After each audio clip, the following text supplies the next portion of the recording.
If you're lucky and blessed by a beautiful little daughter or son, it's a sure thing that you want to give them the best of life possible. When the little angel's happiness and security becomes your highest priority, then congratulations, sir or madam. You're officially in the book of the best parents in history. But there's gonna come a time when this child is gonna grow up to be a man or a woman with their own family and responsibilities, facing a world where money is the first language of almost every nation.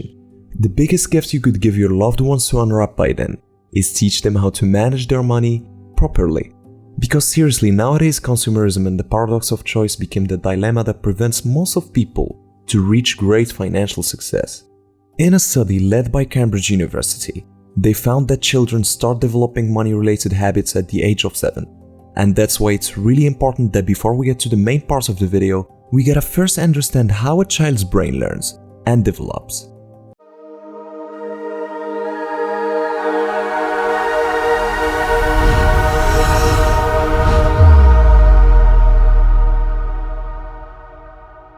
In neoteric developmental psychology, a child learning is seen as being limited only by their lack of experience and accumulated knowledge.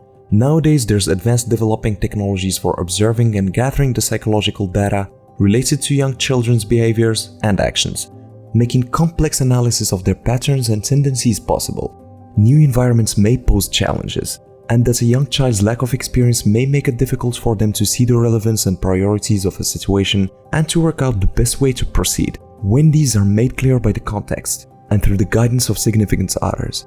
For example, a parent figure, careers, teachers, older siblings. However, children's potential for learning is extraordinary. What develops through the early years of learning is the child's knowledge base, their metacognition, which is the awareness of and ability to control their own cognitive activity and their abilities to self-regulate. So it's never too late to teach your children to manage their money with conscious responsibility.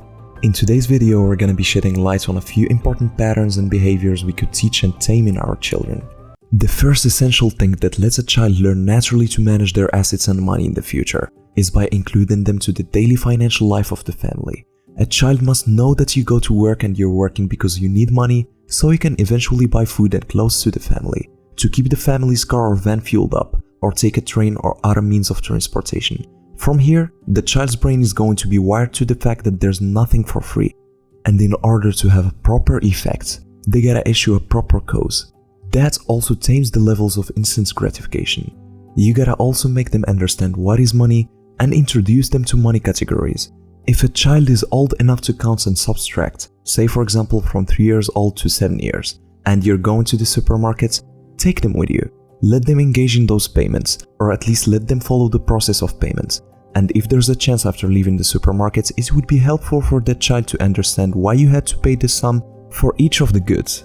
And if the child is in an age where they could count with big numbers, let them do this simple accounting of making sure that the numbers on the bill are correct. With an example like this one, they'll get to know the value of money, and without the latter, they're not going to be able to buy goodies from the supermarket. This example is for illustrative purposes only, and is not meant to be exhaustive. I believe that there's a bunch of other options you could pick, but make sure you maintain that on a daily basis. So you work on the power of habits within a child. But most importantly, you must take the example of money management tasks within your home.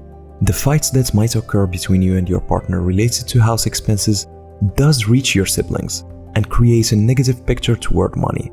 They should be totally far from those arguments. The other important step is simple financial planning. As soon as the child is able to add and subtract simple numbers and count money, we must start teaching them simple financial planning. We let them plan a going out budget, for example. You give them a certain amount of money and tell them something like, "We would like to go out and chill tomorrow or the weekend. Where are you gonna take us with this sum?" And make sure they're the one managing the budget. Letting a child take such financial decisions will teach them the benefits of planning. And if the child is a bit older, you can let them plan the list of purchases from the supermarket. Again, you give them the sum and let them take the purchase decisions.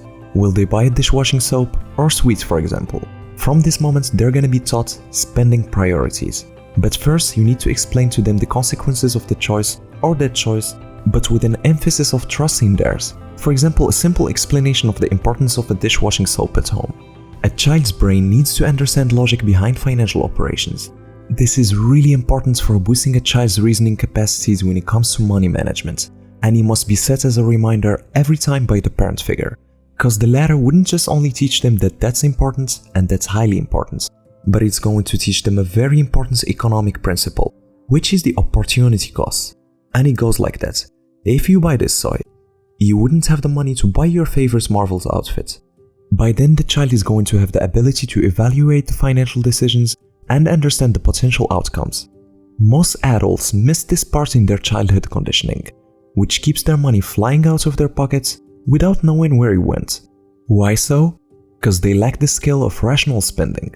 If you're buying groceries or clothes, for example, you gotta bring the subjects of price comparison and quality. It's well known that in every place there's products with low price that has the same quality of the pricey ones. The child might ask this question: should I buy this or this? And why is this one more expensive since the quality might be the same? That's your time to clarify the matter for them. For example, by the fact that the first company spends much more money marketing its products, more than the second one. The children might even see its ads on TV. This much ads raises the cost of the product and eventually its price becomes higher. And of course, the second company has less ads, which makes its price cheaper. Then you suggest that you're going to buy the product from the second company and try it if it fits the family quality measures. That's of course just an example again. What I really want to focus on is that there should be an open conversation about prices that will teach the child to have an ultimate benefit from the money and would prevent them from going to the first shop they encounter and throw the money in the counter. They will learn to think and analyze before spending a buck. Another skill we must introduce the child to is the concept of money saving. And one of the most helpful techniques that work is buying a transparent piggy bank so they can see the money inside, simply because looking at the coins piling up motivates the child and gives them a feeling of achievement. That is very important to break the patterns of instant gratification in an early age.